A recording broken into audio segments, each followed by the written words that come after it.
Hey everyone, in this video we will learn how to create a calculated column in Power BI. So this will be our first calculated column. Let's start. I've got this Power BI file open here with me.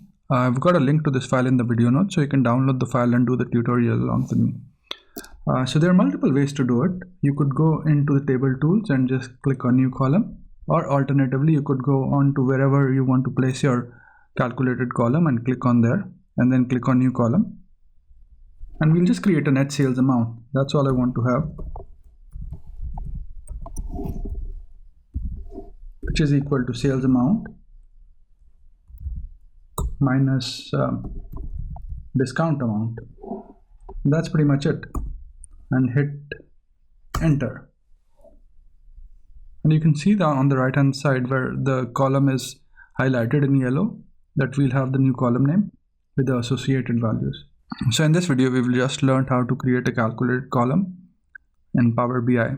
It was a fairly simple column, and we'll start building complex measures as we go along. I hope you find this video useful, and thanks for watching this video. Please do subscribe to my channel and like my videos if you enjoy what I'm doing. Cheers, bye.